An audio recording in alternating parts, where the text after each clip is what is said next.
Praise the Lord. கர்த்தருக்கு மகிமை உண்டாகட்டும்.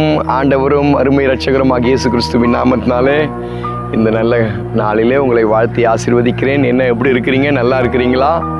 நீங்கள் நல்லா இருக்கணும். நல்லா இருப்பதற்காகவே எங்களுடைய வேண்டுதல்களிலே எங்களுடைய ஜெபங்களிலே நாங்கள் நினைத்து கொள்கிறோம்.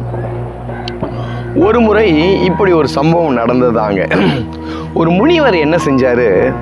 தவம் செய்து கொண்டிருந்தார். முனிவர்னா தவம் செய்யணும் இல்லை, அவர் தவம் செய்து கொண்டிருந்தார். அவங்க எதிரில் முனிவர் தவம் செய்து கொண்டிருந்ததான அந்த இடத்துக்கு எதிரில் ஒரு பாவியான ஸ்திரீ, பாவியான பெண் அப்படின்னு சொல்லுவாங்கல்ல, அவங்க கூடியிருந்தாங்க. இப்போ பாவியான அந்த பெண், பாவம் செய்கிற அந்த பெண், அப்போது பல பேர் அந்த வீட்டுக்கு வந்து போவாங்க. அப்போ முனிவர் என்ன பண்ணாருங்களாங்க, திடீர்னு சொல்லி அவருடைய அந்த தவம் செய்கிற காரியத்தை விட்டுட்டு அந்த பாவியான அந்த பெண்ணுடைய வீட்டுக்கு எத்தனை பேர் வருகிறாங்க அப்படின்னு சொல்லி ஒவ்வொரு கல்லாக எடுத்து வச்சாராங்க. 10 பேர் வரும்போது 10 கல் எடுத்து வச்சாரு. மறுநாள் எத்தனை கல்? காலையிலேருந்து எழுந்து உட்காந்துருவார், கல் எடுத்து வைப்பார். ஒவ்வொரு ஆளுகள் வரும்போது ஒவ்வொரு கல் எடுத்து வைப்பார். 2 பேரும் செத்துட்டாங்க ஒரு நாளில். அப்போது செத்து 2 பேரும் மேலே போகிறாங்க. மேலே போகிறதுக்கு முன்னாடி இந்த பாவியாக இருக்கிற ஒரு மனுஷன் என்ன பண்ணால், தான் தப்பெல்லாம் தவறெல்லாம் உணர்ந்துட்டு அவன் என்ன பண்ணான்னு கேட்டிங்கன்னா மன்னிப்பு கேட்டு பரலோகத்துக்கு போயிட்டான்.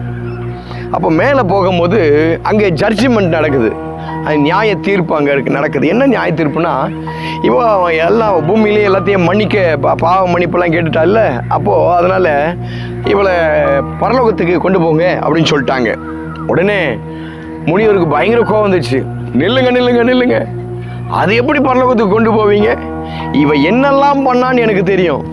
ஒரு நாளைக்கு இந்த பாவியான அந்த பொம்பளை வீட்டுக்கு எத்தனை பேர் வந்து போவாங்கன்னு எனக்கு தெரியும். எனக்கு அதுக்கிட்டலாம் கணக்கு இருக்குது. நான் ஒவ்வொரு நாளும் உட்காந்து இவ வீட்டுக்கு வர ஆட்களை குறித்து ஒவ்வொரு நாளாக கல் எடுத்து வச்சு கணக்கு பார்த்துருக்குறேன். நான் இதை ஒத்துக்க மாட்டேன் அப்படின்னு சொன்னாராம். உடனே கடவுள் சொன்னாராம், டேய், உனக்கு இதுவாடா வேலை? உனக்கு தவம் செய்யறது வேலை, மற்றவங்கள பார்க்குறது உனக்கு வேலை இல்லையே அப்படின்னு சொல்லி இவனை கொண்டு போய் நரகத்தில் தள்ளுங்க அப்படின்னு சொன்னாராம். பிரியமானவர்களே, இன்றைக்கு நாம் இந்த கதையில் ஒரு காரியத்தை நம்ம சொல்லி தெரிஞ்சுக்கலாம். நம்ம வேலையை நம்ம பார்த்தா போதும், மற்றவங்களுக்காக இல்லை. மற்றவங்க என்ன செய்கிறாங்க, மற்றவங்க என்ன பண்ணுவாங்க, மற்றவங்க எங்கே போகிறாங்க, என்ன வராங்க, இன்றைக்கு அந்த காரியங்களெல்லாம் இல்லை. ஆகினால்தான் ஆண்டவர் சொன்னார், இப்படி சொன்னார், ஆமாம், உன்னை நீ சுத்தவானாய் காத்துக்கொள். உன்னை நீ பார்த்துக்கோ, உன் வேலையை பார்த்துக்கோ. மற்றவங்கள பார்க்குறதுக்கெல்லாம் மற்ற ஆட்கள்லாம் இருக்கிறாங்க. ஆகினால் நம்ம வேலையை நம்ம பார்ப்போம். இன்றைக்கு நம்மளுடைய நாட்களை நம்ம மேலே இருக்கிற அழுக்கையே நம்மளால் கழுவ முடியல. நமக்குள்ளே இருக்கிற மனசில் இருக்கிறதான அந்த கரையை நம்மளால் கழுவ முடியல. மற்றவங்க முதுகில் பார்க்குறோம், மற்றவங்க முதுகில் எவ்வளோ அழுக்கு இருக்குது அப்படின்னு சொல்லி நமக்கு ஏன் அந்த காரியங்கள்? ஆகினால இன்றைக்கு நம்ம வேலையை நாம் பார்ப்போம். நிச்சயமாய் ஆண்டவர் உதவி செய்வார். ஜெபம் பண்ணலாமா? ஜெபம் பண்ணலாம்.